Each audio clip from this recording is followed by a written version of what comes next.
The train whistle pierced through the afternoon heat of Coolidge, Arizona, and Zelda Vickers clutched her 6-month-old daughter tighter against her chest as she stepped onto the weathered platform, scanning the faces of strangers for a man she had only seen in a single photograph that was now crumpled in her travel bag.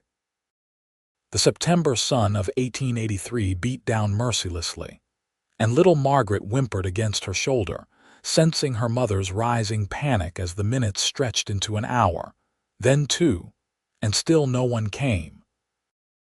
Zelda's legs ached from standing, and the other passengers had long since dispersed into the dusty streets of this frontier town that was supposed to become her new home. She had traveled all the way from Ohio, leaving behind a life of poverty and shame as an unwed mother, answering an advertisement from a rancher named Thomas Webb, who claimed he wanted a wife and did not mind that she came with a child. His letters had been kind enough, practical but not unkind, and she had dared to hope that perhaps this new territory would offer her daughter a future that the judgmental whispers of Columbus never would. But now, as the sun began its descent toward the horizon, and the station master gave her increasingly concerned glances, Zelda felt the familiar weight of abandonment settling over her shoulders like a heavy cloak. Margaret had started crying in earnest, hungry and uncomfortable in the oppressive heat, and Zelda's own throat was parched. She had exactly $3.17 to her name, and the address Thomas Webb had provided suddenly seemed as useful as a map to the moon. "Madam, you cannot stay here much longer," the station master said, not unkindly but with the firmness of a man who had his duties to attend to. "I need to lock up the office. Is someone coming for you?" "I thought so," Zelda said, hating how her voice cracked. "I was supposed to be met by Thomas Webb. He has a ranch outside town, I believe." The station master's weathered face creased with something that looked like pity mixed with recognition. "Webb. Thomas Webb sold his ranch 3 weeks back and headed to California. Heard he lost most of his cattle to drought and decided to try his luck at the coast." The words hit Zelda like a physical blow. He had sent his last letter 2 months ago, before he must have known his circumstances had changed, before he had decided that a mail-order bride with a fatherless infant was not worth the courtesy of a telegram to warn her not to come. She swayed slightly, and the station master reached out to steady her elbow. "You got anywhere else to go? Any money for a hotel room, at least for tonight?" Zelda looked down at Margaret's red, tear-streaked face and felt her own eyes burning. A hotel would take most of her remaining money, and then what? She had no return ticket, no family to wire for help even if they would have taken her back. She had burned those bridges when she refused to give up her daughter for adoption.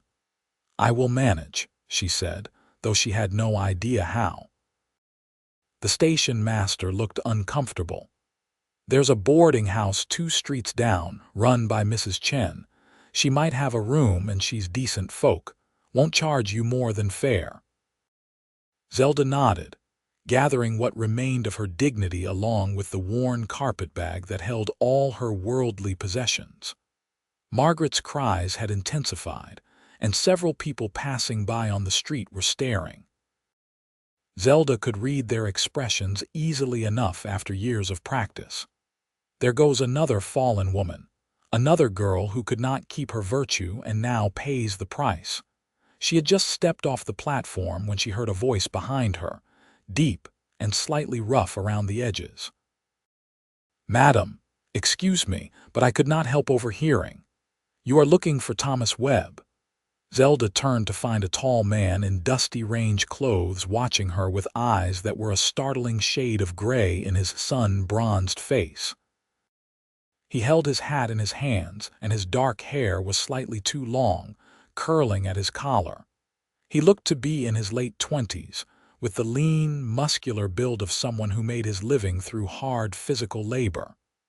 "I was," Zelda said carefully.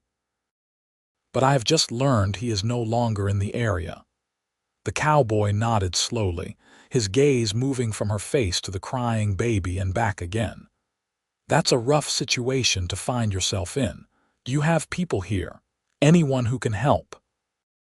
The kindness in his voice was almost harder to bear than the station master's awkward pity. Zelda straightened her spine. "I will be fine, thank you. I am going to the boarding house." "With a screaming baby and probably not much money if you came all this way expecting to be met," the cowboy said bluntly. "Forgive me for being forward, madam, but you look about ready to collapse, and that little one needs tending to. When did you last eat?" Zelda's mind raced back. She had shared a roll with Margaret at the last stop, hours ago, saving her pennies by skipping meals herself. The weakness in her legs suddenly made sense, as did the slight dizziness that had been plaguing her. "This morning," she lied. The cowboy's expression suggested he did not believe her, but he did not challenge the falsehood directly. Instead, he said something that took her completely by surprise. "Let me hold you both." Zelda stared at him, not comprehending. "Not like that," he said quickly, a faint color rising in his cheeks despite his tan. "I mean, let me help. Both of you. You look like you are carrying the weight of the world, and that baby needs her mother strong. My sister runs a restaurant just down the street. Let me take you there, get some food in you, and we can figure out what comes next. No strings, no expectations. Just one human being helping another." Every instinct Zelda had developed over the past 2 years told her to refuse, to walk away, to never trust a strange man's kindness, because it always came with a price. But Margaret's cries had reached a pitch that suggested genuine distress, and Zelda's own body was starting to betray her with trembling hands and spots dancing at the edges of her vision. "Why would you help us?" she asked, searching his face for any sign of the predatory interest she had learned to recognize. The cowboy was quiet for a moment, then said simply, "Because someone should have helped my mother when she needed it, and no one did. I was about your baby's age when she died trying to make it on her own. My sister and I ended up in an orphanage because there was no one to give her a hand when she needed it most. So if I can be that hand for someone else, I figure I owe it to her memory." The raw honesty in his words cut through Zelda's defenses more effectively than any pretty speech could have. She found herself nodding before she had fully decided to accept. "Thank you," she whispered. "I am Zelda Vickers. This is Margaret." "Owen Irwin," he said, settling his hat back on his head. "And before you worry, my sister Hannah will be there to make everything proper. She is also about the nosiest person in Arizona territory, so she will have 100 questions, but she has a good heart under all that bossiness." He reached out and took Zelda's heavy carpet bag without waiting for permission, then gestured down the dusty main street. "It is not far. Can you walk it, or should I see about getting a wagon?" "I can walk," Zelda said, though she was not entirely certain that was true. Still, she had her pride, and she had already accepted more charity than she was comfortable with. They made their way slowly down the street, Margaret's cries gradually subsiding into hiccuping whimpers as the movement soothed her. Owen did not try to fill the silence with meaningless chatter, for which Zelda was grateful. She used the time to try to gather her scattered thoughts and figure out what she was going to do. The restaurant was called Hannah's Kitchen, and it was a modest but clean establishment with cheerful yellow curtains in the windows. The smell of cooking food hit Zelda as soon as they entered, and her stomach cramped with sudden, desperate hunger. A woman who could only be Owen's sister looked up from where she was serving a table of ranch hands. She had the same gray eyes and dark hair, though hers was pulled back in a practical bun.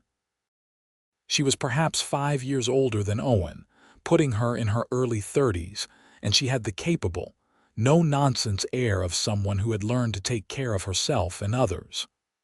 "Owen, what have you dragged in now?" she called out, but her tone was affectionate. Then her eyes landed on Zelda and Margaret, and her expression shifted immediately to concern. "Oh, you poor thing. Come, sit down before you fall down." She bustled over, wiping her hands on her apron, and guided Zelda to a table near the back, away from the curious stares of the other customers. Margaret had started crying again, and Hannah made sympathetic noises. "How old is she?" "6 months," Zelda managed, "and hungry from the sound of it." "Are you nursing her, or does she take a bottle?" "I nurse her, but I need somewhere private, and I should probably eat something first myself." "Of course you should. Owen, stop standing there like a fence post and get this woman some food. And bring some warm water and clean cloths. We will set them up in the back room." Hannah fixed her brother with a look that suggested this was not up for debate, and Owen nodded, already moving toward the kitchen. Hannah turned back to Zelda with a gentle smile. "I am Hannah Irwin Morrison, though my husband passed 2 years back, so most people just call me Hannah Irwin again." "Owen says you were left stranded at the station." Zelda nodded, too tired to dissemble. "I came to marry Thomas Webb, but he is apparently gone." "That worthless coyote," Hannah said with surprising vehemence. "I heard he lit out without paying his debts too." "You are better off without him, though I know that is cold comfort when you are alone in a strange town with a baby." She led Zelda through a door at the back of the restaurant into a small but comfortable room that held a desk, a comfortable chair, and a settee. "This is where I do my bookkeeping and take my breaks. You can have privacy here as long as you need. Let me get you settled." Owen appeared with a plate piled high with roast beef, potatoes, and vegetables, along with a glass of cool water and a cup of coffee. The sight of so much food made Zelda's eyes sting with tears she refused to let fall. "Thank you," she said, her voice barely above a whisper. "I will pay you back. I do not know how yet, but I will." "We will worry about that later," Hannah said firmly. "Right now you eat. I will hold the baby if you like. Give your arms a rest." Zelda hesitated, then carefully transferred Margaret to Hannah's waiting arms. The baby fussed for a moment, then settled, perhaps sensing the same capable kindness that her mother had responded to. Zelda forced herself to eat slowly despite her hunger, knowing that eating too fast on an empty stomach would make her sick. Owen had disappeared back into the restaurant, giving them privacy, and Hannah sat on the settee, gently rocking Margaret and humming under her breath. When Zelda had eaten half the food on her plate and felt somewhat steadier, she looked up to find Hannah watching her with thoughtful eyes. "So what are you planning to do?" Hannah asked directly. "Do you have money to get back to wherever you came from?" "No, and I would not go back even if I did," Zelda said. "There is nothing for us there. Margaret's father was a smooth-talking salesman who disappeared the moment I told him I was expecting. My parents told me to give her up or leave. I chose to leave." Hannah's expression softened with understanding. "So you were hoping Thomas Webb would give you and your daughter a fresh start." "I was willing to work hard and be a good wife," Zelda said. "I know how to cook and clean and manage a household. I thought it was a fair trade." "It would have been if he had been an honest man." Hannah was quiet for a moment, still rocking Margaret, who had finally stopped crying and was starting to fall asleep. "Can you read and write? Do figures?" "Yes, I attended school through the 8th grade. Why?" "Because I could use help here in the restaurant. The lunch and dinner rushes have been getting harder to manage on my own, and I have been thinking about hiring someone. The work is hard and the hours can be long, but I can pay you a fair wage and help you find a place to stay. Mrs. Chen at the boarding house is a friend, and she has a small room that she has been trying to rent. It is not much, but it would be yours, and she does not judge a woman for having a child and no husband." Zelda stared at her, afraid to believe what she was hearing. "You would do that? You do not even know me. I know you traveled halfway across the country to try to make a better life for your daughter," Hannah said. "I know you have not given up even though you have every right to. And I know my brother, who is about the best judge of character I have ever met, saw something in you worth helping. That is enough for me to give you a chance." "I will not let you down," Zelda said, and meant it with every fiber of her being. "I believe you. Now finish your food, feed that baby, and then we will go see Mrs. Chen about that room." An hour later, Zelda found herself in a small but clean room on the second floor of Mrs. Chen's boarding house. It held a narrow bed, a chest of drawers, a washstand, and a wooden crate that Mrs. Chen said could serve as a cradle for Margaret until something better could be arranged. The window looked out over the main street of Coolidge, and the evening light was just beginning to paint the sky in shades of orange and pink. Mrs. Chen was a small, elderly Chinese woman who had come to Arizona with her husband during the railroad boom and stayed after he died. She spoke excellent English with only the faintest accent and had the sharp eyes of someone who missed very little. She quoted Zelda a price for the room that was more than fair, including breakfast and use of the kitchen for washing. "You pay week by week until you get on your feet, then we talk about monthly rate," Mrs. Chen said. "I have 4 other boarders, all men who work for the railroad or in the mines. They know my rules. No drinking in the rooms, no fighting, no bothering the other boarders. You have any trouble with any of them, you tell me." "Thank you, Mrs. Chen. I appreciate your kindness."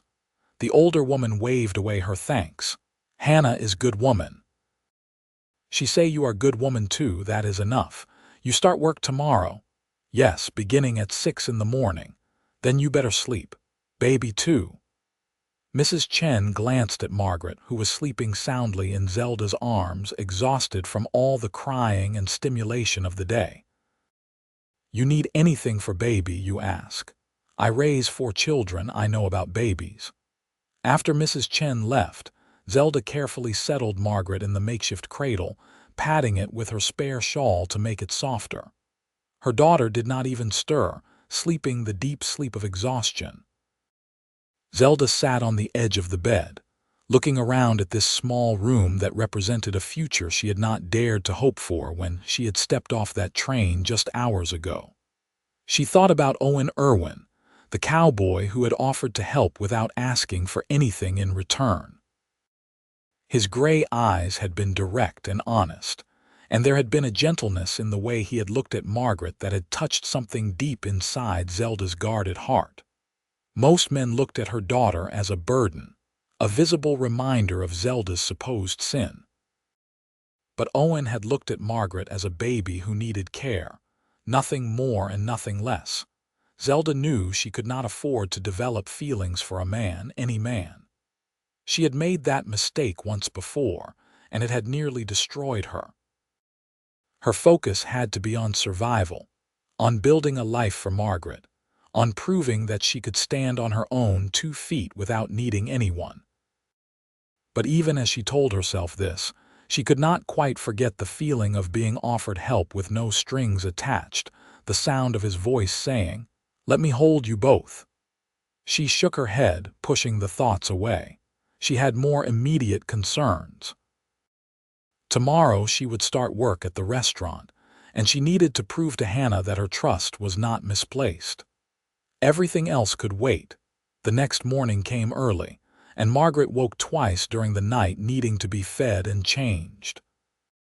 By the time Zelda made her way downstairs for the breakfast Mrs. Chen had promised, she felt only marginally more rested than she had the day before. But she pinned her hair back neatly, wore her second-best dress since her best was still wrinkled from travel, and carried Margaret on her hip with what she hoped was an air of capable competence. Mrs. Chen took one look at her, and produced a bowl of rice porridge with vegetables and a boiled egg. "Eat," she commanded. "Cannot work hard on empty stomach." Zelda ate obediently, then made her way to the restaurant. The sun was just coming up, painting the desert landscape in shades of gold and rose. Coolidge was waking up around her. Shopkeepers opening their doors, ranch hands riding in from the surrounding countryside, the distant sound of hammers from where a new building was going up at the end of the street. Hannah was already at the restaurant, stoking the fire in the large stove and beginning preparations for breakfast. She looked up when Zelda entered, a smile crossing her face. "Good, you are here. How did you sleep?" "Well enough," Zelda said. "What would you like me to do?" "And where should I put Margaret?" Hannah had clearly been thinking about this. She led Zelda to the back room and showed her how she had arranged some cushions in a large wooden box to create a safe place for the baby. "She can sleep here, and you can check on her between customers. When she needs feeding, you just slip back here. We will work it out. You have thought of everything. I have spent 2 years running this place on my own. You learn to be creative." Hannah handed her an apron.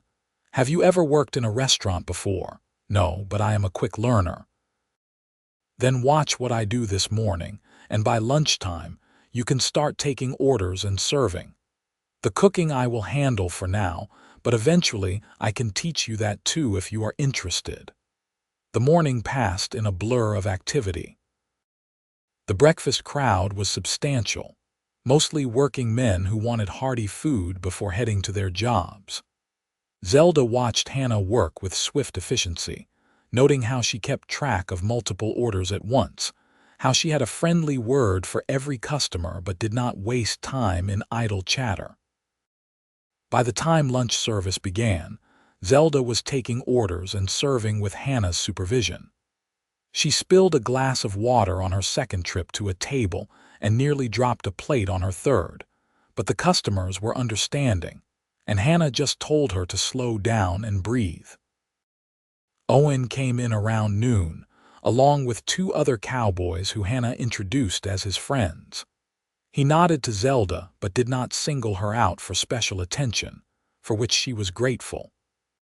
She was already conscious of being the new girl, the woman with the baby and no husband, and she did not want to add fuel to any gossip by being seen as having a particular connection to one of the town's eligible bachelors. But she could not help noticing him as she worked. He was clearly well-liked, judging by the way other customers greeted him. His laugh was deep and genuine, and he had an easy way with people that suggested someone comfortable in his own skin. When she brought his table their food, he thanked her with a smile that crinkled the corners of his eyes and made her heart do something it had no business doing. The afternoon lull gave Zelda time to feed Margaret and catch her breath. Hannah joined her in the back room with 2 cups of coffee and a plate of the apple pie that had been the day's dessert special.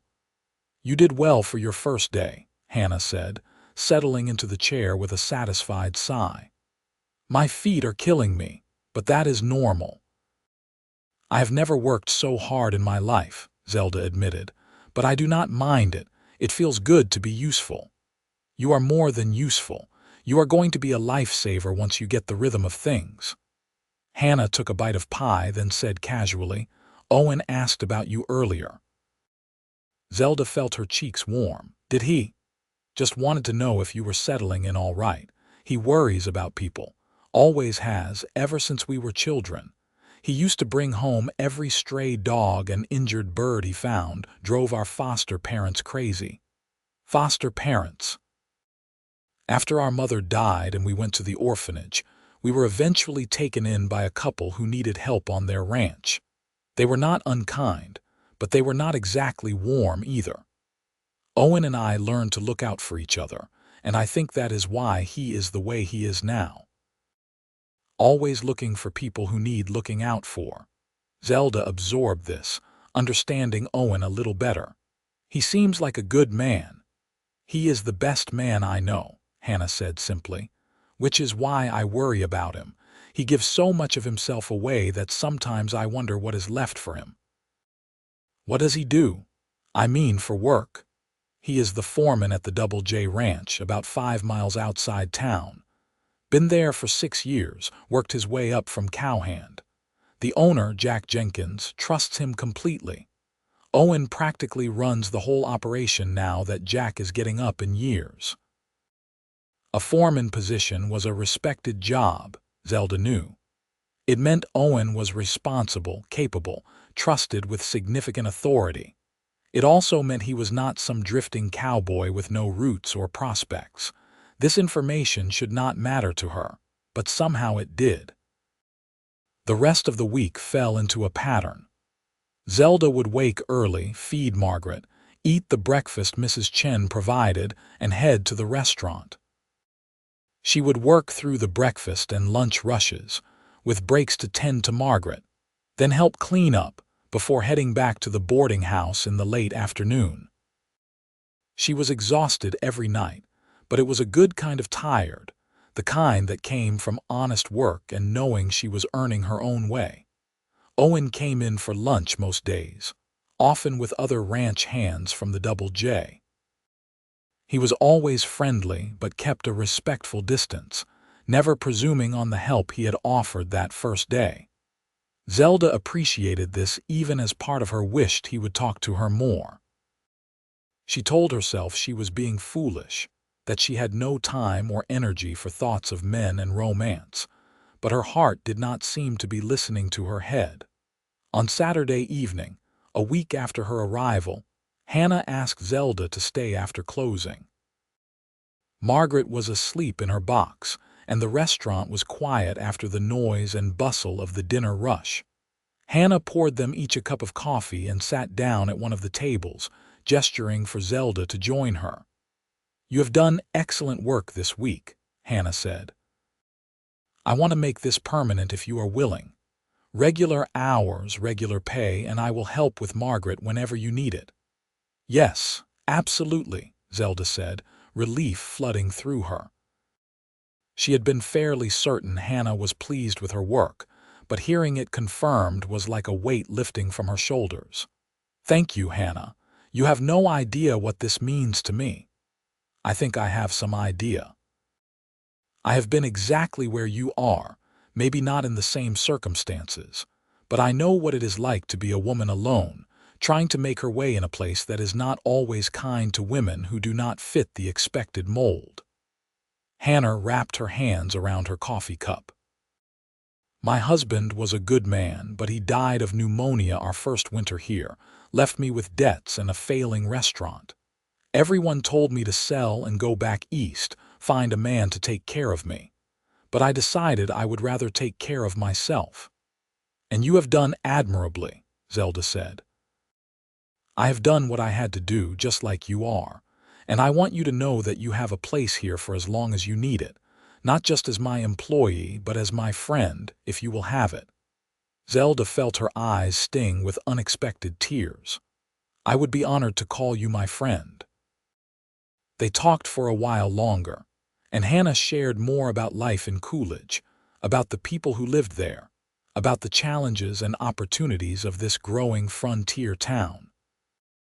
The Arizona Territory had only been separated from New Mexico Territory in 1863, just 20 years ago, and places like Coolidge were still finding their feet, still determining what kind of communities they would become. "There is a church service tomorrow morning if you are interested," Hannah said as they prepared to leave.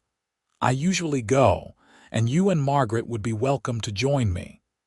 Zelda hesitated. Her experience with churches had not been positive since Margaret's birth. The minister in Columbus had suggested from the pulpit that unwed mothers were a stain on decent society, and Zelda had not attended services since. But she also knew that in a small town like this, being seen at church was important for respectability.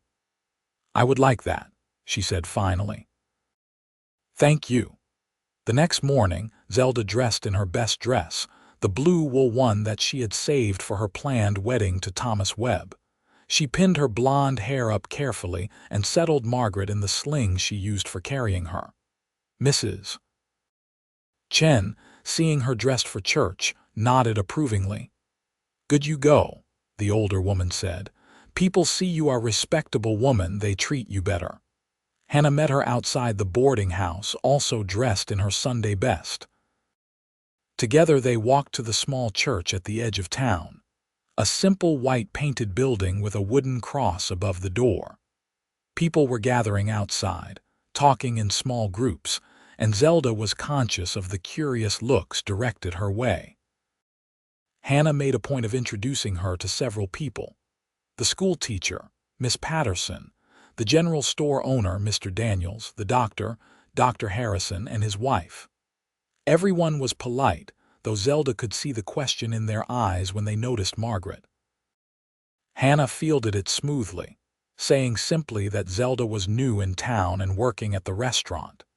Inside, the church was plain but clean, with simple wooden benches and sunlight streaming through the unadorned windows. The minister was a youngish man with kind eyes, and his sermon was about compassion and charity, about seeing the good in others and offering help where it was needed. Zelda found herself relaxing slightly, though she remained alert for any hint of judgment or censure. After the service, as people filed out, Owen appeared at her elbow. He was dressed more formally than she had seen him, in clean trousers and a pressed shirt, his dark hair still damp from what had clearly been a recent washing. "Morning," he said, nodding to both her and Hannah. "How was your first week at the restaurant?" "Exhausting but good," Zelda said honestly. "Hannah is an excellent teacher. She is excellent at everything, which she will be happy to tell you herself if you give her half a chance," Owen said, and Hannah swatted his arm. "Respect your elders," she said, but she was smiling. "You are only 5 years older than me, that hardly counts."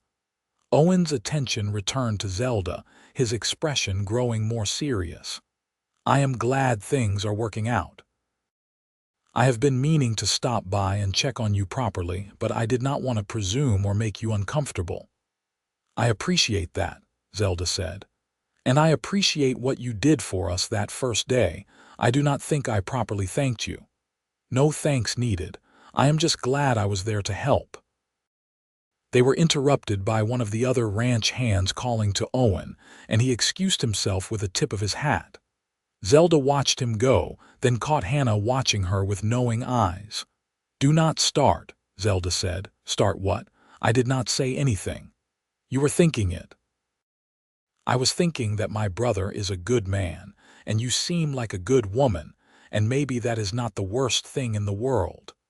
"I am not looking for a man," Zelda said firmly. "I am looking to build a life for my daughter. Those things are not mutually exclusive, you know." "They are for me. I made the mistake of trusting a man once before, and I will not do it again." Hannah's expression softened with understanding. "Not all men are like Margaret's father. Some of them are worth the risk." "Maybe," Zelda said, though she did not believe it. "But I cannot afford to find out. I have too much to lose." The following weeks settled into a comfortable routine. Zelda grew more confident in her work at the restaurant, learning the regular customers' preferences, getting faster at taking orders and delivering food. Hannah taught her some of the simpler recipes, and Zelda discovered she had a knack for baking. Her biscuits became popular, and Hannah started advertising them as a specialty. Margaret was growing and changing, becoming more alert and interactive. She would smile now when she saw familiar faces, and she had started making babbling sounds that Zelda liked to imagine were attempts at words. Mrs. Chen and several of the other boarding house residents had taken a shine to her, and there was usually someone willing to hold her for a few minutes if Zelda needed both hands free. Owen continued to come into the restaurant regularly, and gradually, he and Zelda began to talk more. It started with simple things: comments about the weather, observations about the town, casual questions about how she was settling in. But slowly, carefully, like wild animals learning to trust, they began to share more. Zelda learned that Owen loved horses and had a gift for training even the most difficult ones. He told her about the Double J Ranch, about the work of moving cattle and maintaining the property, about his hope of someday having his own place, though he admitted that was likely years away. He asked about her life before Coolidge, and she found herself sharing more than she had intended. Her childhood in Ohio, her father's harness-making business, her mother's stern but not unloving upbringing. She did not talk much about Margaret's father, and Owen did not push. But one day, about a month after her arrival, he said something that stayed with her. "You know, whoever he is the biggest fool in the world for leaving you and that beautiful baby girl." Zelda had looked up from the table she was wiping, startled by the intensity in his voice. "You do not know the whole story. I do not need to. Any man who would walk away from his responsibilities is not worth the dirt on his boots, and any man who would walk away from you specifically is too stupid to deserve you in the first place." She had not known what to say to that, so she had just nodded and moved to the next table, her heart beating faster than it should have been. October arrived, bringing slightly cooler temperatures to the desert. One evening, as Zelda was preparing to leave the restaurant after closing, Owen appeared at the door. He looked uncharacteristically nervous, turning his hat in his hands. "Can I walk you back to Mrs. Chen's?" he asked. Zelda hesitated. She had been careful to maintain propriety to avoid any situation that might lead to gossip or assumptions. But Owen had also been nothing but respectful, and it was just a walk through town, not a declaration of intent. "All right," she said. They walked slowly through the cooling evening air, Margaret asleep against Zelda's shoulder.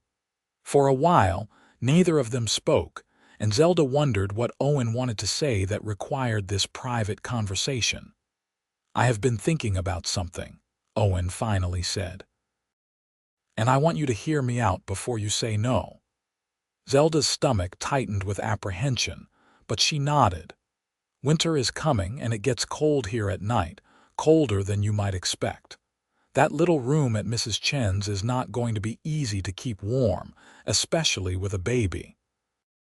And I know Hannah is paying you fair, but it is still going to be tight making ends meet, especially when Margaret gets bigger and needs more." "I am managing," Zelda said, defensive. "I know you are. You are one of the strongest people I have ever met, and I admire the hell out of what you are doing, but you should not have to do it alone just because you can." Owen stopped walking and turned to face her. "What I am trying to say, and doing a poor job of it, is that I would like to court you properly, with the intention of marriage eventually if things work out between us." Zelda stared at him, shocked into silence. "Before you answer," Owen continued quickly, "I want you to know I am not doing this out of pity or because I think you need rescuing. I am doing it because I like you. I like talking to you.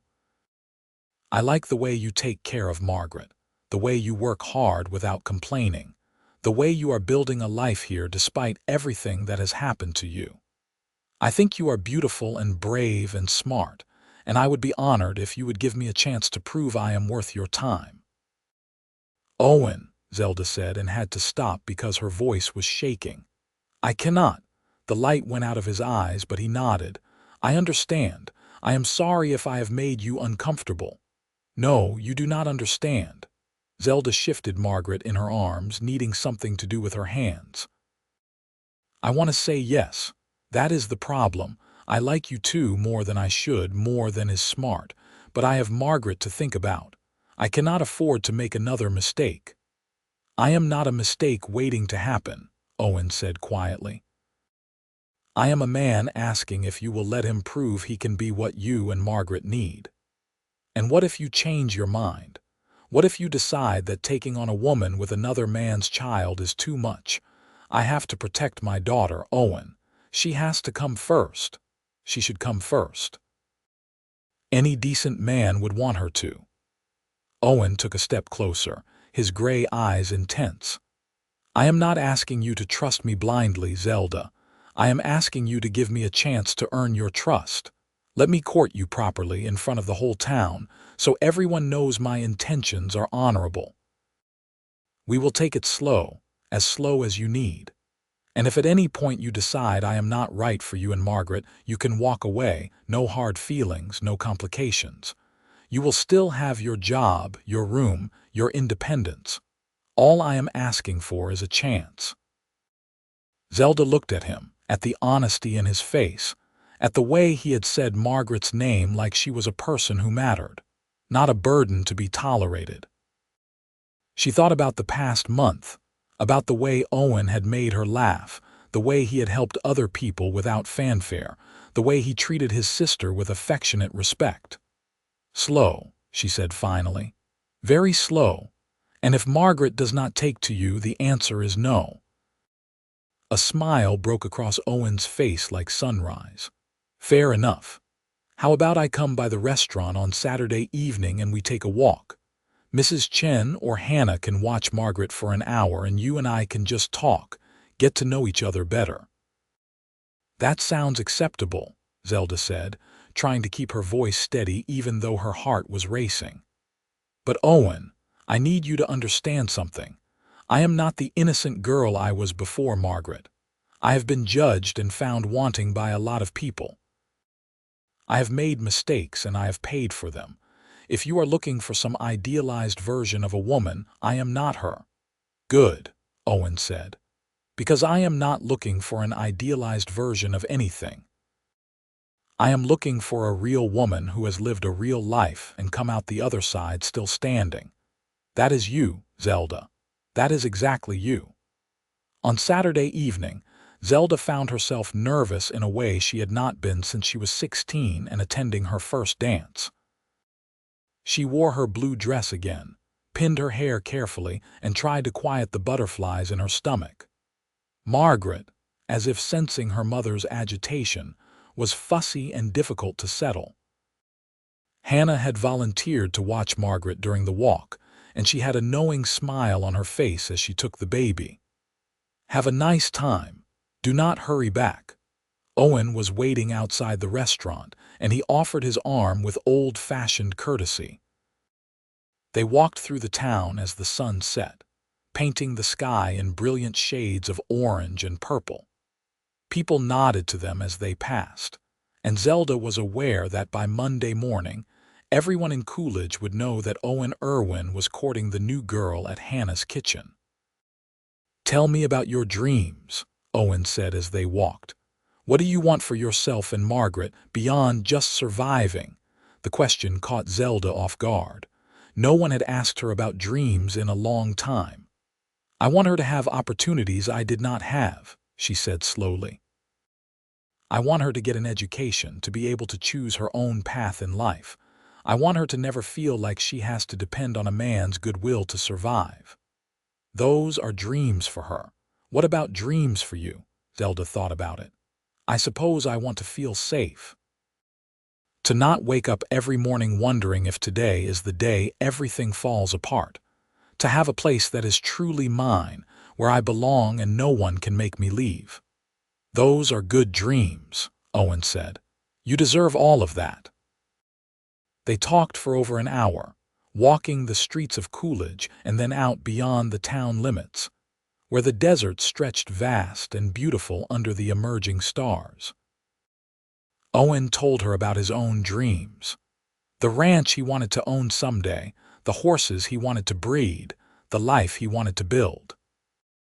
He talked about his time in the orphanage, about the foster family who had taken him and Hannah in, about the hard work that had eventually led to his position as foreman.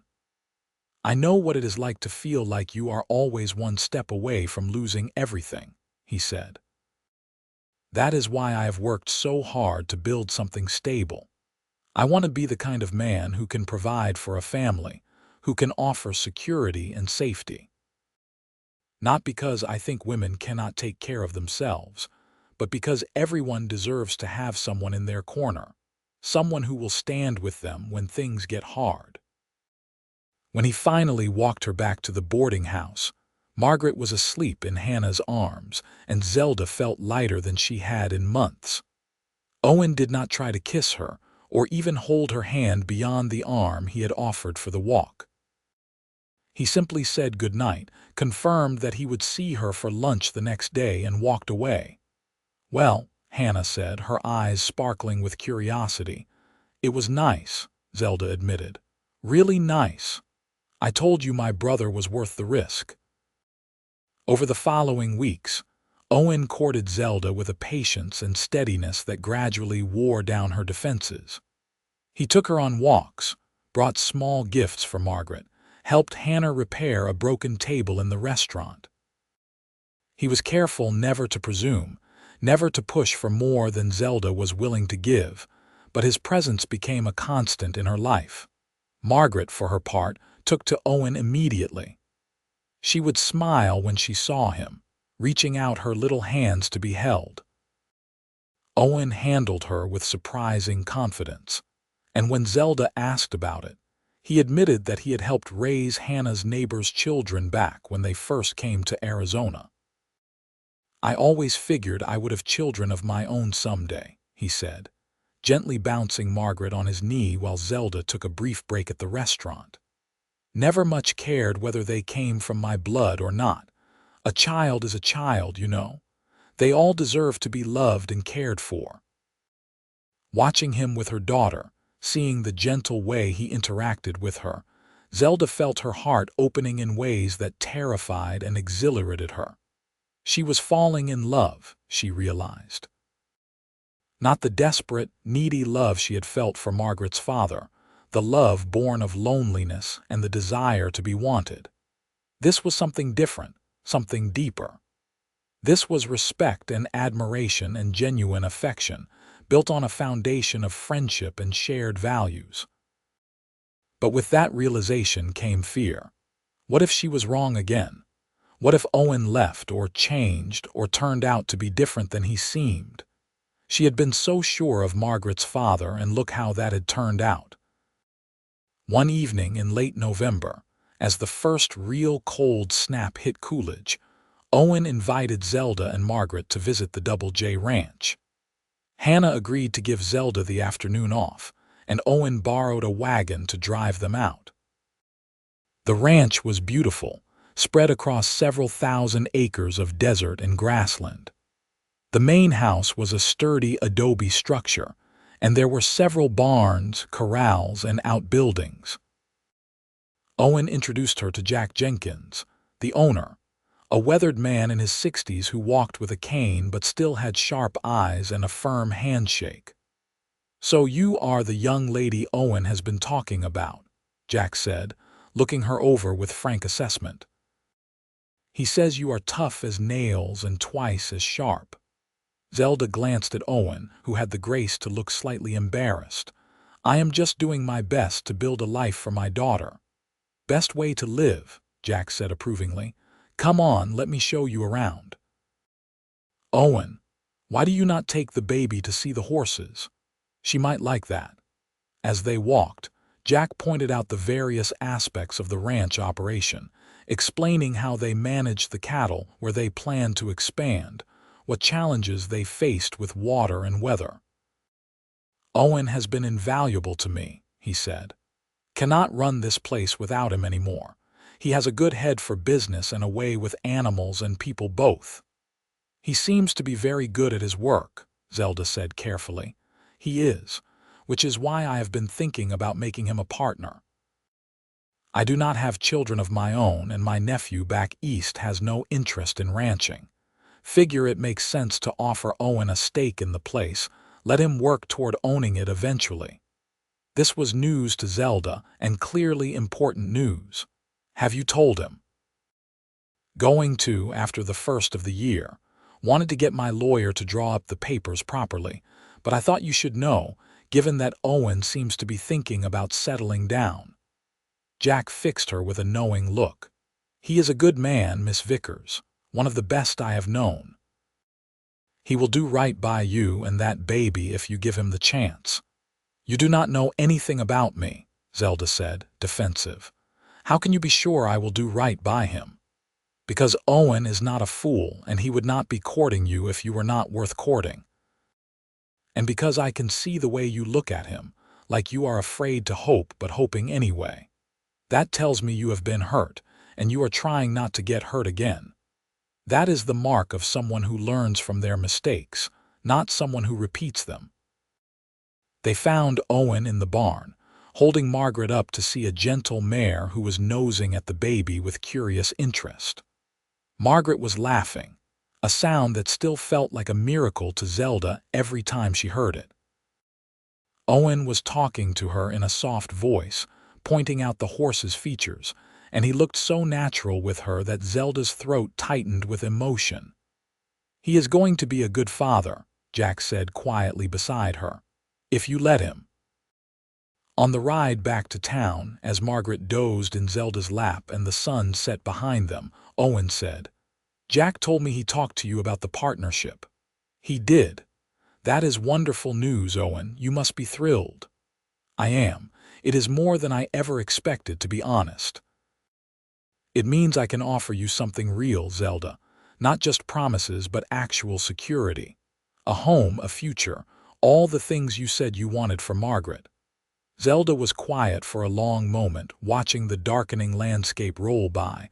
Then she said, "Can I ask you something? Anything?" "Why me?" "You could court any unmarried woman in the territory. Why choose one who comes with complications and a past?" Owen brought the wagon to a stop and turned to face her. The last light of day caught in his gray eyes, turning them almost silver. "Do you want the poetic answer or the honest one?" "The honest one. Because when I look at you, I see home. I see someone who understands what it means to fight for what you love. I see strength and courage and a kind of beauty that has nothing to do with how you look, though you are lovely to look at. I see someone who could be my partner, not just my wife. Someone I could build a life with, not just provide for. And when I look at Margaret, I see a little girl who deserves a father who will love her without reservation, and I want to be that for her." He reached over and took Zelda's free hand, his calloused fingers warm against hers. "I am not saying I can replace her real father. I am saying I can be the father she needs if you will let me. I can love you both without reservation, without conditions, without ever making you feel like you are less than you are because of choices you made before you knew me." Zelda felt tears sliding down her cheeks, but for once they were not tears of fear or grief. "I am so scared, Owen. I am scared of trusting you and being wrong. I am scared of what it will do to Margaret if I make another mistake. I know, and I cannot promise that I will never disappoint you or that we will never have hard times. But I can promise that I will never abandon you, never walk away when things get difficult, never make you feel like you have to face the world alone. I can promise that I will love Margaret as my own, that I will work every day to be worthy of your trust, and that I will never, ever make you regret giving me a chance." Zelda looked at him, at the absolute sincerity in his face, and felt something inside her shift. She had been holding so tightly to her fear, using it as armor against the possibility of being hurt again. But armor could also be a prison, keeping out not just pain but joy and love and all the good things that made life worth living. "I need a little more time," she said finally.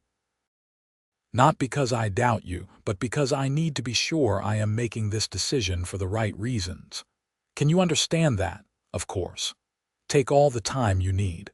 I am not going anywhere." As winter settled over Coolidge, Zelda found herself thinking constantly about Owen's proposal. She watched him with Margaret, observed how he treated Hannah and the other people in his life, paid attention to what others said about him. Everyone spoke highly of him, his integrity, his work ethic, his kindness. Mrs. Chen told her she would be a fool not to marry him. Hannah said she could not imagine a better match for her brother. Even the minister, in a conversation after church one Sunday, mentioned what a fine young man Owen was and how fortunate any woman would be to have him. But Zelda needed to be sure not just that Owen was a good man, but that she was entering into marriage for the right reasons. She did not want to marry out of desperation or gratitude, or because it was the practical thing to do. She wanted to marry because she loved him, because she could not imagine her life without him, because she wanted to be his partner in all things. And somewhere in the cold nights of December, as she held Margaret close to keep warm and thought about Owen's steady presence in her life, she realized she had her answer. On Christmas Eve, the town gathered for a special service at the church. Afterward, there was a community celebration in the town square, with hot cider and cookies and children playing in the cold evening air. Owen found Zelda in the crowd and handed her a small wrapped package. "For Margaret," he said, "and something for you too." Zelda opened Margaret's gift first, a beautiful wooden rattle, smoothly sanded and polished, carved in the shape of a horse. "Did you make this? I like to whittle when I have free time. Thought she might like it." Margaret immediately tried to put the rattle in her mouth, and Owen laughed, gently redirecting her to shake it instead. The baby's eyes widened with delight at the sound. Zelda's gift was wrapped in brown paper and tied with string. She opened it carefully to find a beautiful wool shawl in deep blue, soft and warm. "Owen, this is too much. Hannah helped me pick it out. She said you needed something warmer than that thin coat you have been wearing." Zelda wrapped the shawl around her shoulders, immediately feeling its warmth. She looked up at Owen, at his hopeful expression, and made her decision. "Walk with me," she asked. They left the crowd, walking slowly toward the edge of town where the desert stretched out under a sky full of stars. Margaret was bundled warmly in Zelda's arms, quiet and content. When they were far enough from the celebration to have privacy, Zelda stopped and turned to face Owen. "I have been thinking about what you said, about courting me with the intention of marriage." Owen's expression grew serious. And I think you should ask me properly." "Because my answer is going to be yes." For a moment, Owen just stared at her, as if he could not quite believe what he was hearing. Then he dropped to one knee in the dirt, taking her free hand in both of his. "Zelda Vickers, would you do me the honor of becoming my wife? Would you let me be a husband to you and a father to Margaret? Would you let me spend the rest of my life proving that you can trust me, that you can count on me, that you never have to face anything alone again?" "Yes," Zelda said, tears streaming down her face. "Yes to all of it." Owen stood and pulled her into his arms, careful of Margaret between them, and kissed her for the first time. It was gentle and sweet and full of promise, and when he pulled back, he was smiling wider than she had ever seen.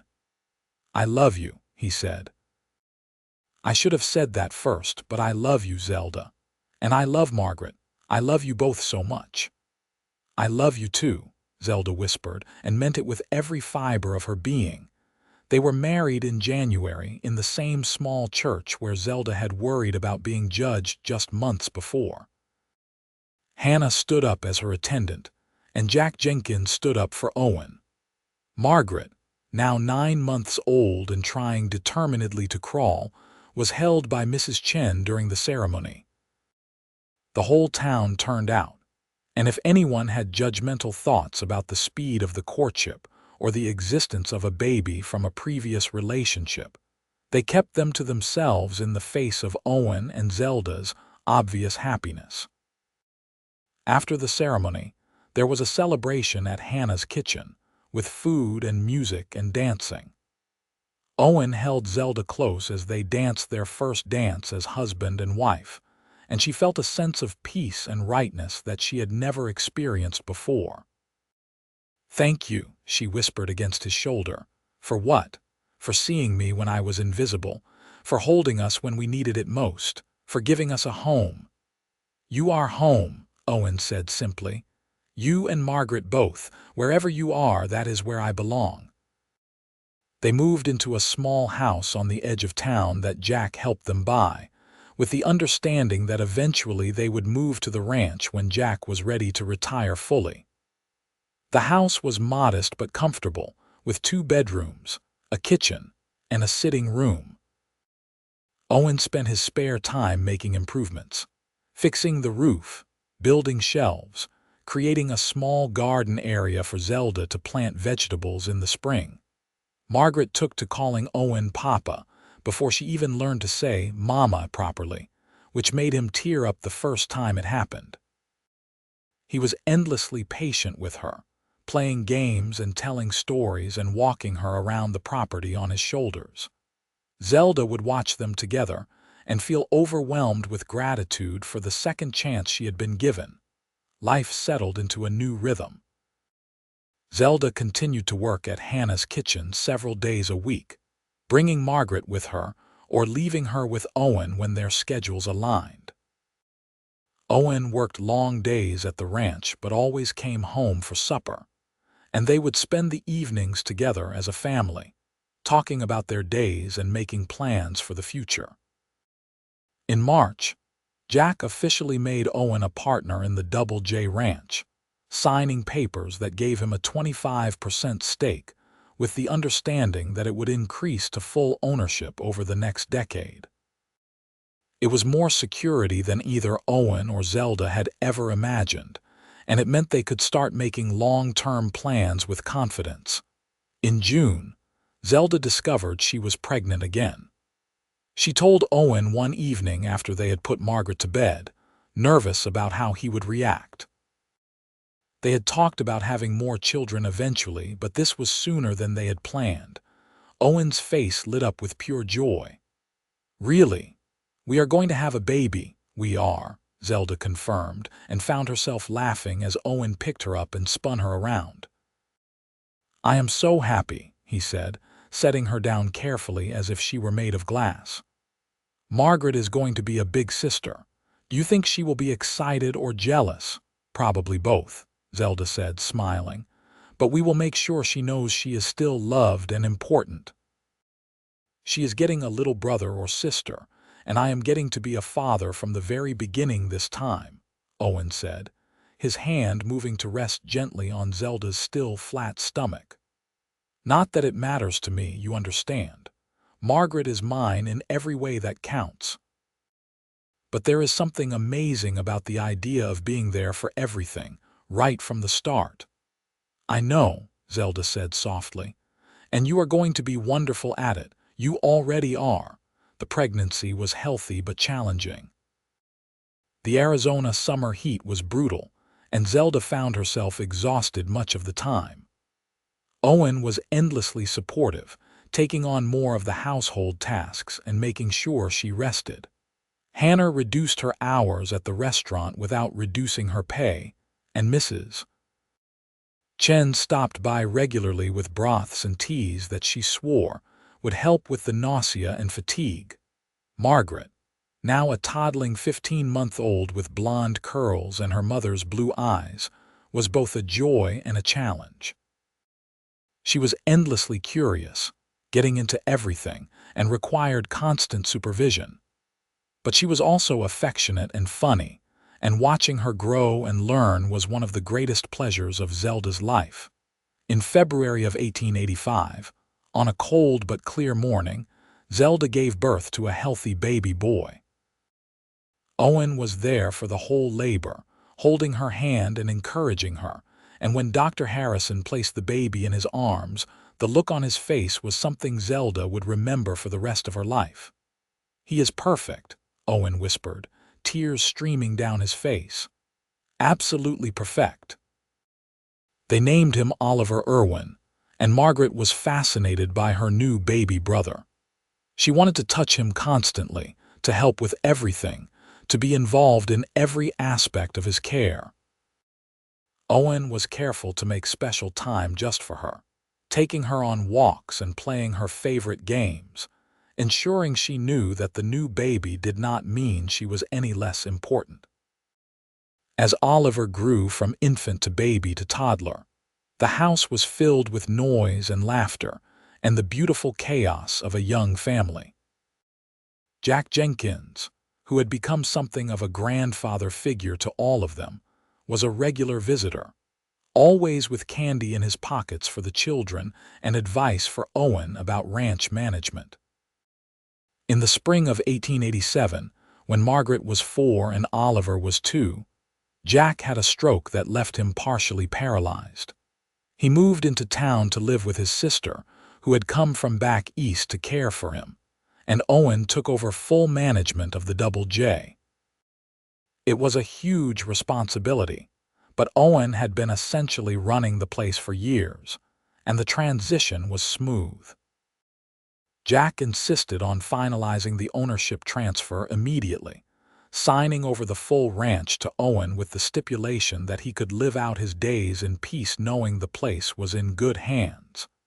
"You have been more of a son to me than my own nephew ever was," he told Owen. "This place should be yours, and I want to see you running it properly before I go." With the ranch fully in their ownership, Owen and Zelda made plans to build a new house on the property, something larger that could accommodate their growing family. Zelda was pregnant again, and while they had not planned for a third child quite so soon, they were both thrilled. The new house took shape over the summer and fall, a beautiful adobe structure with big windows and a wide porch. There was a room for each of the children, with space for more, and a large kitchen where Zelda could cook and bake to her heart's content. Margaret and Oliver loved exploring the ranch, learning about the horses and cattle, following Owen around as he worked. In December of 1887, Zelda gave birth to twin girls, Emily and Alina. Owen was over the moon with happiness, though he admitted to being slightly terrified at the prospect of raising daughters in addition to everything else. "How am I supposed to protect 4 children?" he asked, holding both tiny babies at once with a look of wonder on his face. "And twins, Zelda. We have twins."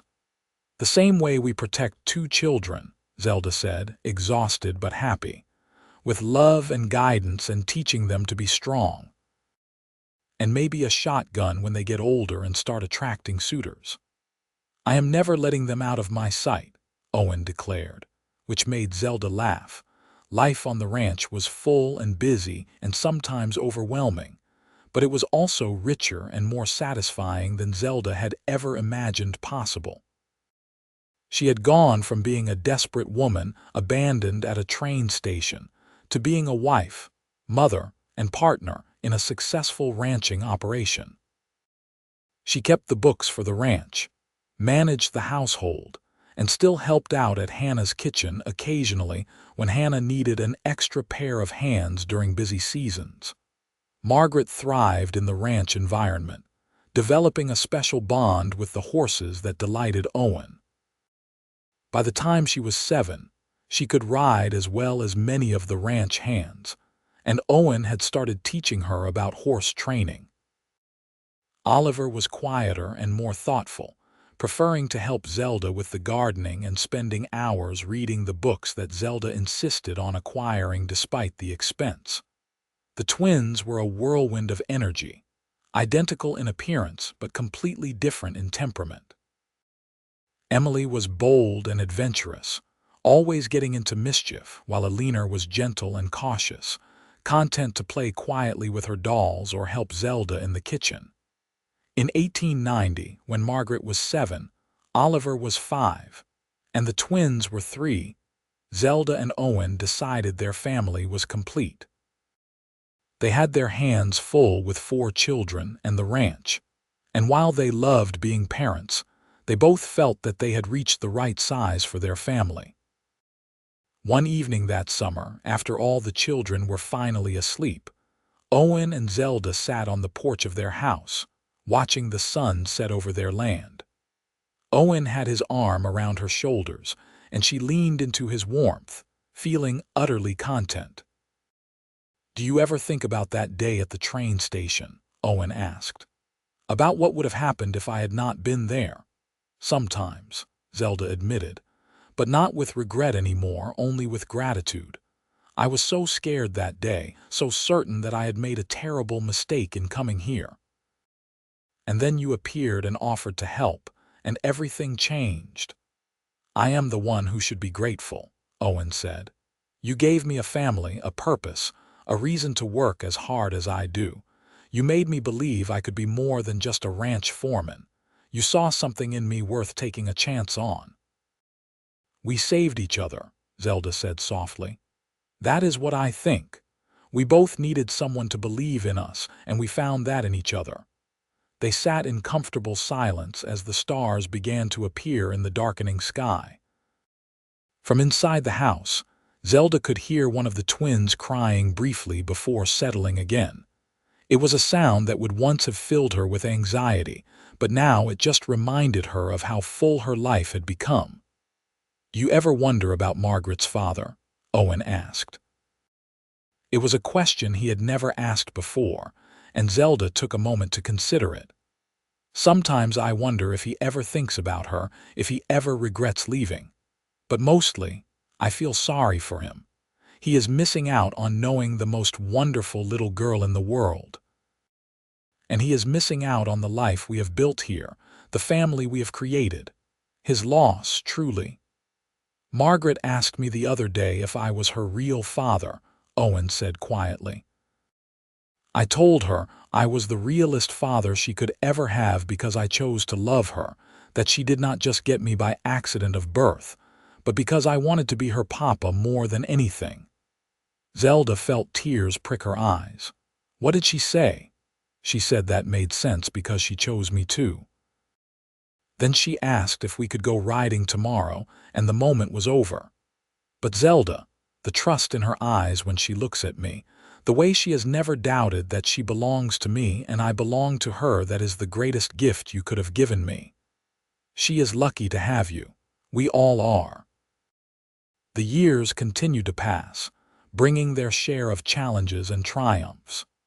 There were hard winters and dry summers, cattle that got sick and horses that needed difficult training, children who faced their own struggles and victories. But through it all, Owen and Zelda faced everything as partners, drawing on the strength they had found in each other that day at the train station. Hannah's Kitchen continued to thrive, becoming one of the most popular eating establishments in Coolidge. Hannah never remarried, saying she was too set in her ways and too busy to bother with a man. But she was a devoted aunt to Owen and Zelda's children, spoiling them with treats and teaching them all her best recipes. Mrs. Chen became an honorary grandmother, and the children learned to speak a few words of Chinese from her. She taught them about her culture and her homeland, expanding their understanding of the world beyond the Arizona desert. Jack Jenkins lived to see Margaret graduate from the school in Coolidge at the top of her class.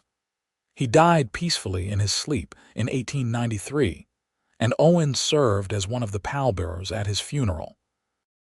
In his will, Jack left small inheritances to each of the children, and a letter to Owen thanking him for giving his final years meaning and purpose. As the century drew to a close, the Irwin family had become one of the most respected in the territory. The Double J Ranch was prosperous and well-run, known for producing quality cattle and horses. Zelda had become active in the community, serving on the church board and helping to establish a library in Coolidge. Owen had been elected to serve on the town council, using his position to advocate for the needs of the ranching community while also supporting development and progress.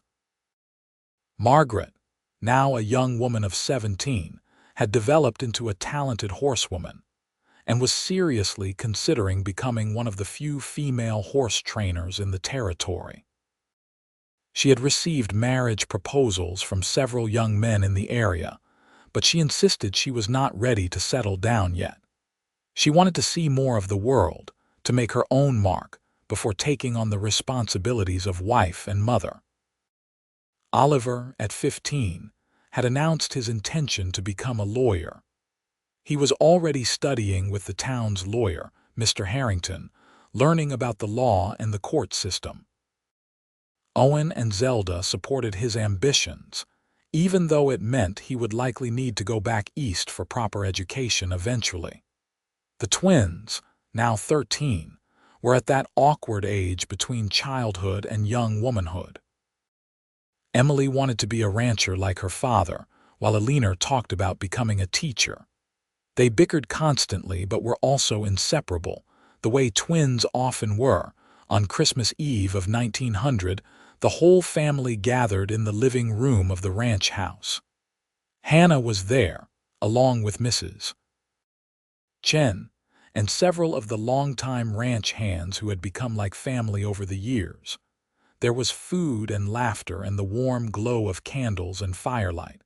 Owen stood and raised his glass, calling for a toast. "I want to say something to all of you, but especially to my wife." 17 years ago, Zelda came to Coolidge with nothing but a baby in her arms and hope in her heart. She was supposed to marry a man who abandoned her before they ever met. But that man's cowardice became my greatest blessing, because it meant I got to meet her. It meant I got to offer help to someone who needed it, and in return, I received more than I could have ever imagined. He looked at Zelda, his eyes shining with emotion. "You gave me a family. You gave me purpose. You gave me love and partnership and 4 incredible children. You turned a lonely cowboy into the luckiest man in the territory. And I want everyone here to know that every good thing in my life traces back to that day at the train station when I said, 'Let me hold you both,' and you trusted me enough to say yes." Zelda stood and moved to stand beside him, taking his hand. "And I want everyone to know that Owen Irwin is the finest man I have ever known. He loved my daughter as his own from the very first moment. He never made me feel like I was damaged or less than because of my past. He built this life with me, brick by brick, day by day, with patience and kindness and unwavering support. He is my partner in all things, and I thank God every day for the gift of him." The children groaned good-naturedly at their parents' sentimentality, but they were smiling. Margaret came over and hugged both her parents. "You two are disgustingly in love, and it is adorable and embarrassing in equal measure. When you find someone worth being disgustingly in love with, you will understand," Owen said, ruffling her hair the way he had when she was small. As the evening wound down and their guests departed, the family prepared for bed. Owen and Zelda stood on their porch one last time, looking out over the ranch that represented everything they had built together. "You remember what you said that first day?" Zelda asked. "About your mother and wishing someone had been there to help her." "I do." "You saved us, Owen. You saved me and Margaret, and in doing so, you honored your mother's memory in the most beautiful way possible. I hope she knows, wherever she is, that her son became exactly the kind of man the world needs more of." "I just did what anyone should do," Owen said, but Zelda shook her head.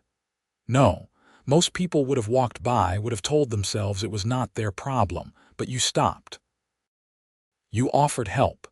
You opened your heart to a stranger and her child, and you never once made us feel like a burden or an obligation. That is not what anyone would do. That is what a truly good man does." They went inside, checking on each of their sleeping children before retiring to their own room. As Zelda settled into bed beside her husband, she thought about the journey that had brought her here.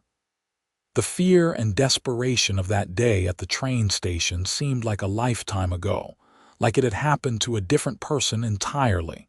In a way, it had. The scared young woman who had stepped off that train was gone, transformed by love and partnership, and the steady, faithful presence of a man who had seen her worth when she could barely see it herself. In her place was someone stronger, more confident, more capable than she had ever imagined she could be, and it had all started with a simple offer. "Let me hold you both." Those words had changed everything. They had been the beginning of a love story that had spanned nearly 2 decades and counting. A love story that had produced 4 beautiful children and a life richer than any fairy tale. They had been a promise, and Owen had kept that promise every single day since, holding Zelda and their children through joy and sorrow, triumph and trial, holding them with steady hands and a steadier heart. As Zelda drifted off to sleep, Owen's arm around her waist and the sound of her children's breathing audible through the quiet house, she sent up a silent prayer of gratitude. For second chances, for the kindness of strangers who became family, for love that asked nothing but gave everything, for a cowboy who had seen a woman and her baby in need and decided to help. She had been abandoned at a train station with a baby in her arms and no hope for the future. But she had not been alone for long. Owen had found her, had offered to hold them both, and in doing so had given her not just help but a home, not just security but love, not just a future but the most beautiful present she could have ever imagined. And that, Zelda thought as sleep claimed her, was the greatest gift of all. The spring of 1901 brought changes to the Irwin household. Margaret, now 18, had decided to spend a year in California studying horse breeding techniques with a renowned trainer. It was hard for Zelda to watch her oldest child prepare to leave, but she was proud of Margaret's ambition and determination. Owen was characteristically supportive, though Zelda caught him wiping away tears when he thought no one was looking. "She will be fine," Zelda assured him as they watched Margaret pack her belongings. "We raised her to be strong and independent." "I know. That does not make it any easier to let her go," Owen admitted. "Seems like just yesterday I was teaching her to ride her first pony." Margaret overheard them and came over, throwing her arms around both her parents. "I am coming back, you know. This is home. This will always be home. But I need to learn and grow, and I cannot do that if I never leave." "When did you get so wise?" Owen asked, his voice rough with emotion. "I learned from the best," Margaret said simply. The day Margaret left for California, the whole family saw her off at the train station. It was the same platform where Zelda had first arrived in Coolidge all those years ago, and the symmetry was not lost on either of them. As the train pulled away, Margaret waving from the window, Zelda leaned against Owen and felt his arm come around her shoulders in the same protective, comforting gesture that had become second nature to him. "She will do great things," Zelda said. "She already has. She has become an incredible woman, and that is largely thanks to you." "Thanks to us," Zelda corrected. "Everything we have accomplished, we have done together." With Margaret gone, Oliver stepped up to take on more responsibilities around the ranch. At 16, he was tall and lean, with Owen's gray eyes and Zelda's fair coloring. He balanced his studies with Mr. Harrington with ranch work, proving himself capable in both arenas. He had inherited his father's steady temperament and his mother's sharp mind, and Owen often said he would make an outstanding lawyer. The twins were becoming young women, growing and changing so fast that Zelda sometimes felt dizzy trying to keep up. Emily was already nearly as good a rider as Margaret had been at that age, and she spent every free moment at the stables or out on the range. Eleanor had discovered a love of writing and spent her time composing stories and poems, occasionally getting them published in the small Coolidge newspaper. As the seasons cycled through another year, life on the Double J Ranch continued its familiar rhythms. There were calves to brand, horses to train, fields to plant and harvest. Owen had expanded the operation over the years, adding more acreage and diversifying into different breeds of cattle. The ranch employed a dozen hands full-time now, and during busy seasons that number could double. Zelda had taken on more of the business management side of things, handling the accounts and correspondence. She had a natural head for numbers and strategy, and Owen relied on her judgment completely. They were truly partners in every sense of the word, each bringing their strengths to bear on the challenges they faced. In the fall of 1902, Margaret returned from California, full of new knowledge and ideas. She had studied with some of the best horse trainers in the country and had made connections that would serve her well in the future. But more than that, she had confirmed that her home was in Arizona, that her future was here on the ranch with her family. "I missed you all so much," she told them that first night back, gathered around the dinner table. "California was amazing and I learned so much, but it is not home. Home is here with all of you on this land that Papa built." "That we built," Owen corrected gently. "Your mother and I together with help from all of you. Never forget that everything we have is because we worked for it together." Margaret nodded, smiling. "That is exactly right, and that is what I want too. Not to go off and start my own thing somewhere else, but to build on what you have created here, to take the ranch into the next generation." It was the conversation Owen and Zelda had been hoping for but had not wanted to push. They had always said their children should choose their own paths, but knowing that at least one of them wanted to continue the family business was deeply satisfying. The early years of the new century brought prosperity to the Irwin family and to Coolidge itself. The town was growing, with new businesses opening and more families moving into the area. The railroad had become a reliable connection to the wider world, bringing goods and people and opportunities that would have been unimaginable when Zelda first arrived 2 decades earlier. Hannah finally sold her restaurant in 1905, retiring at the age of 62. She had trained a young couple to take over the business, and she spent her remaining years traveling to places she had always wanted to see and spending time with her brother's family. She lived long enough to see all 4 of Owen's children reach adulthood, and she died peacefully in 1910, surrounded by the family she had helped create. Her death hit Owen hard. Hannah had been his anchor for his entire life, the one constant through all the upheavals and changes. Zelda held him through his grief, reminding him of all the ways Hannah had lived on through the love she had shared, and the impact she had made on so many lives. Oliver did eventually go east for law school, graduating with honors and briefly practicing in New York before returning to Arizona in 1908. He set up practice in Coolidge and became known as a fair and honest lawyer, someone who would take on cases for those who could not afford to pay much. He married a schoolteacher named Grace, and they started their own family. The twins took different paths, as everyone had expected they would. Emily married a neighboring rancher's son and started her own horse breeding operation, partnering with Margaret to create some of the finest horses in the territory.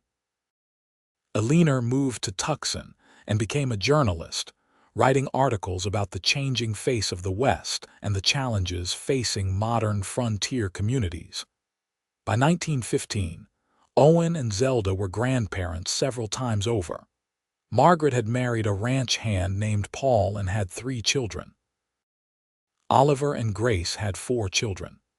Emily had 2 children and was expecting a 3rd. Even Eleanor, who had sworn she would never marry, had surprised everyone by falling in love with a fellow journalist, and they had a young son. The ranch house that had once seemed so spacious now felt almost small when everyone gathered for holidays and celebrations. But Zelda loved it, loved the noise and chaos of children running and playing, loved seeing her own children navigate the challenges of parenthood, loved watching Owen with his grandchildren, and seeing the same patience and gentleness he had shown to her children all those years ago. One evening in late summer of 1915, Owen and Zelda took a walk across their land, something they still tried to do regularly despite aching joints and slowing steps. They were both in their 50s now, their hair streaked with gray, their faces lined from years of sun and wind and laughter. But when Owen looked at Zelda, he still saw the beautiful young woman who had stepped off that train so long ago, and when Zelda looked at Owen, she still saw the cowboy who had offered to hold them both. 32 years, Owen said, taking her hand as they walked. Can you believe it has been 32 years since we met? It feels like a lifetime, Zelda said. And also like no time at all. Sometimes I still have dreams where I am back at that train station, alone and terrified, and I wake up so grateful that it was just a dream. I am grateful every day that I went into town that afternoon, Owen said. That I was there at the right moment, that I had the courage to speak up and offer help. Everything good in my life came from that one decision. They stood on a small rise that overlooked the ranch buildings, the corrals, the fields stretching out toward the mountains in the distance. The sun was setting, painting the sky in brilliant colors, and somewhere nearby they could hear cattle lowing and horses neighing. We built something real here, Zelda said. Something that will outlast us. Our children and grandchildren will carry on what we started. Thanks to you, Owen said. You are the one who gave me a family to build for, a reason to work this hard and dream this big. We gave each other that, Zelda said firmly. Stop trying to give me all the credit. We have been partners from the very beginning, and that has never changed. Owen pulled her close, and they stood there in the fading light, holding each other the way they had held each other through 3 decades of joys and sorrows, victories and defeats, the mundane and the extraordinary. They had built a life together from nothing more than hope and hard work and love, and it had been more than either of them had ever dared to dream. As darkness fell and the first stars appeared, they walked back to the house hand in hand. Through the windows, they could see lights burning and figures moving, their daughter Margaret and her family who were visiting for the week. There would be supper and stories, children to kiss goodnight, comfortable conversation with their adult children about the state of the ranch and the world beyond it. It was an ordinary evening in an extraordinary life, and Zelda found herself thinking, not for the first time, about the strange and wonderful journey that had brought her here. She had come to Arizona as a desperate woman with a fatherless baby, abandoned before she even arrived, with no prospects and no hope. She had been saved by the kindness of a cowboy who had offered to hold them both, and that simple act of compassion had transformed everything. Owen had kept his promise. He had held them through everything, been there through every challenge, loved them without reservation or condition. He had given Margaret a father and Zelda a partner, had helped them build a life richer than anything she had imagined possible. And in return, Zelda had given Owen something he had needed just as desperately. A family to call his own, a sense of belonging, a purpose beyond mere survival. They had healed each other's wounded hearts and built something beautiful in the process. As they stepped into the warmth and light of their home, their granddaughter running to meet them with excited chatter about the day's adventures, Zelda caught Owen's eye and smiled. He smiled back, and in that moment, no words were needed. They both knew what they had, understood the preciousness of it, were grateful for every single day they had been given together. The story that had begun on a dusty train platform in 1883 had become a love story for the ages, a testament to the power of kindness, the strength of commitment, and the transformative nature of love freely given. And though they could not know it then, Their story would be told and retold by their descendants for generations to come. A reminder that sometimes the best things in life come from the worst circumstances, and that a single act of compassion can change everything. Owen had seen a woman and baby in need and offered to hold them both. Zelda had been brave enough to accept that offer, to trust when trust had been broken, to hope when hope seemed foolish. And from that moment of connection, a family had grown, a ranch had prospered, and a love had flourished that would endure long after they were gone. It was, Zelda thought as she sat down to supper with her family, exactly the happy ending she had stopped believing in all those years ago.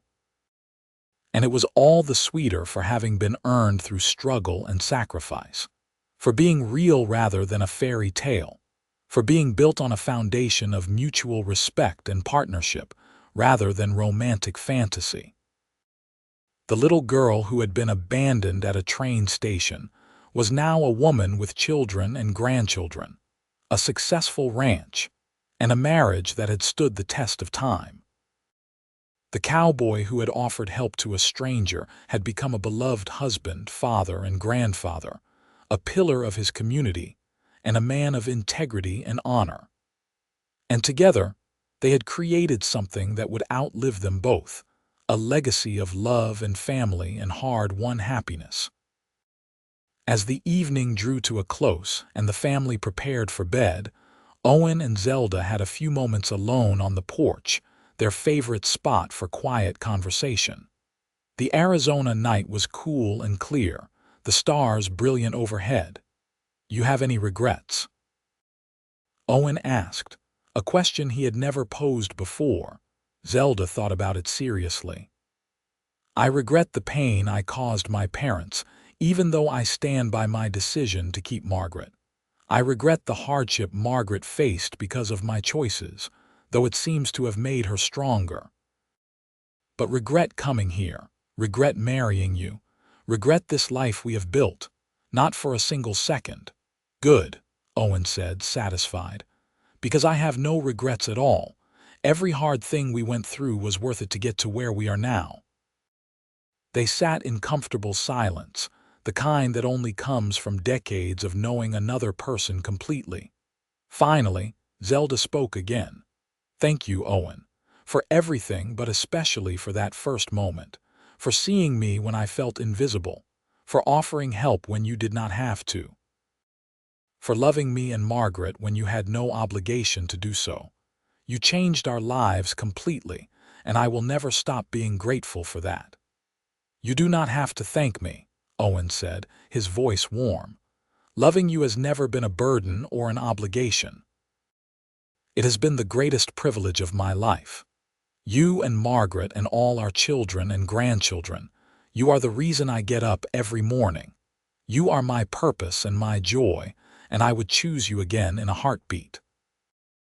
They stayed on the porch until late, talking and laughing and simply enjoying each other's company.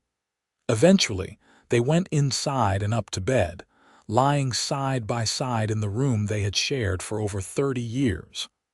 "I love you, Zelda," Owen whispered in the darkness. "I love you too," she whispered back, "always and forever." And as they drifted off to sleep, safe in the home they had built and surrounded by the family they had created, they both knew with absolute certainty that they had found what everyone searches for: true love, lasting partnership, and a happiness that was real and earned and precious beyond measure. The mail-order bride who had been left at the station, and the cowboy who had offered to hold them both, had become something neither of them had ever expected. They had become home to each other, finding in their union the safety and love that both had been seeking their entire lives.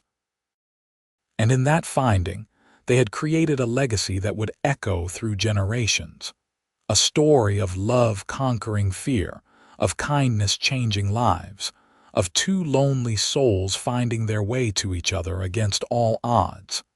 It was not a perfect story, because real life never is. There had been hard times and disagreements, moments of doubt and periods of struggle.